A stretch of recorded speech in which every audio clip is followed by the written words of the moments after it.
Corona ভাইরাসের কারণে বিশ্বজুড়েই এক ভয়াবহ সংকট তৈরি হয়েছে। এখনো পর্যন্ত এই ভাইরাসের নির্দিষ্ট কোনো ওষুধ বা ভ্যাকসিন আবিষ্কৃত হয়নি। করোনা থেকে বাঁচতে একমাত্র ভরসা এখন ভ্যাকসিন। বিশ্বের অনেক দেশেই করোনার ভ্যাকসিন তৈরির কাজ চলছে, তবে বেশ কিছু ভ্যাকসিন ইতোমধ্যেই মানবদেহে পরীক্ষামূলক প্রয়োগ শুরু হয়েছে। যে কয়টি ভ্যাকসিনের কাজ এখন পর্যন্ত এগিয়ে আছে তার মধ্যে অন্যতম অক্সফোর্ডের ভ্যাকসিন। মাঝে ভ্যাকসিনটির ট্রায়াল নিয়ে সংশয় দেখা দিলেও তা কেটে গেছে, আর তাই চলতি বছরই ভ্যাকসিনটির অনুমোদনের কথা ভাবা হচ্ছে। ডেস্ক রিপোর্টে দেখুন বিস্তারিত।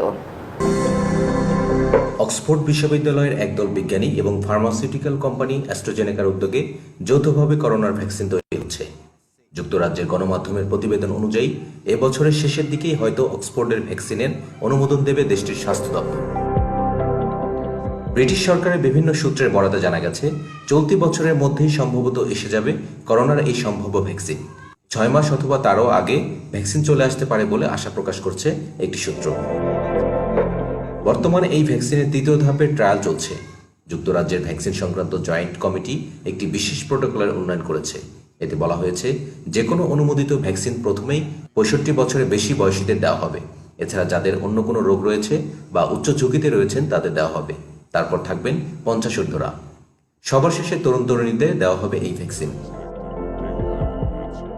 ব্রিটেন সরকারের পক্ষ থেকে 100 মিলিয়ন ডোজ করোনা ভ্যাকসিন তৈরির অর্ডার দেওয়া হয়েছে। আনুষ্ঠানিকভাবে এ সাফল্য প্রমাণিত হওয়ার আগেই হয়তো ভ্যাকসিন তৈরির কাজ শুরু হয়ে যাবে, কারণ বিজ্ঞানীরা এ বিষয়ে নিশ্চিত যে অন্তত 50% সংক্রমণ কমাতে সক্ষম হবে এই ভ্যাকসিন। ডেস্ক রিপোর্ট, বিশ্ব বাংলা 24।